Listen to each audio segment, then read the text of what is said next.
this video is Once Upon a Time in Hollywood. Tarantino's latest joint.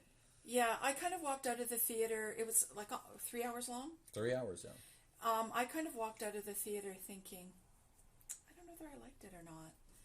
But the more we've talked about it, wait till you see it again too. The more it's starting to grow on me, and the more I'm realizing that I liked it. Like, there's some absolutely crazy scenes in there that phenomenal scenes. That yeah, for all it's unforgettable. It's Tarantino's love letter to like that Hollywood, whether it actually lived or not, but that like late 70s,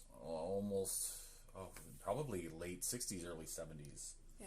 When was the Manson family stuff? That was late 60s, early 70s, wasn't it? Yeah, and it's around the time of Sharon Tate. Yeah. So it's a love letter to that kind of Hollywood, whether it existed or not, but it's also an alternate history from the Charles Manson stuff, like how one of the characters in the movie alters that timeline. So it's kind of like a Django Unchained, or the other or what's the one with the Nazis, Inglourious Basterds, where they've actually changed a point in history to some degree. But it's well fucking acted. It looks amazing. The soundtrack is great. Like, everything flows, is nice and smooth. And the thing is, though, it's really just kind of about Brad Pitt and DiCaprio, those two together. Yeah, that's just like... Yeah, they were pretty outstanding. If you're looking for some big Pulp Fiction showdown, I don't think you're really going to get it. I mean, there's a really cool scene at the end, but... really no violence until towards the end. Yeah, and that's, really like, not typical... And there's some great scene, like... Yeah, I gotta say, there's one scene for me that sticks out, and it's when Brad Pitt's character goes to the ranch where the Manson clan is staying, and he's going to see if his buddy's still there and alive. And just the way the tension builds, and you think, oh, for sure he's going to be murdered and gutted and all that.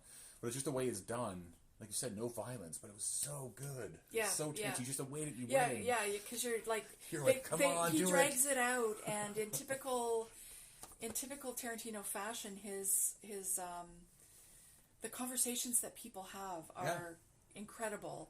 And he just drags it out to the point where you're like, open the door! Do it, yeah.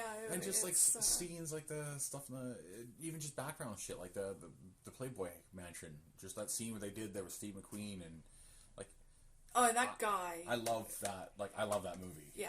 Especially on a technical level, like making film and just being able to create a love letter to something like that, and all their little scenes where they've recreated the shows and then like put DiCaprio. Oh yeah, Mannix. Yeah, and Mannix is a huge part of the show. Oh, I can't even begin to tell you all the different TV shows that they show clips from, and stuff that I used to watch when I was a kid. And it's really, really well done. I would suggest, if you get a chance, once again, cheap date to theater, or wait till video, but give it a chance and give yourself 3 hours. It's like a 3-hour movie, so set it aside and absorb it. It's quite the trip. So like I said, the more we've talked about it since we saw it, the more we talk about specific scenes, and it's like, yeah, that was really cool. Okay, I see your point, and I've definitely like it a lot more. I almost kind of wish I could have seen it with more people when I left. Yeah, because there was only 6 of us in the theater. Yeah, if that. Yeah. So. Okay, there you go. Another quick hit, which didn't turn out to be not so quick.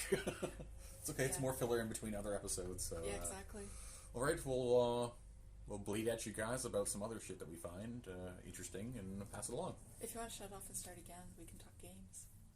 Okay, we'll talk games then.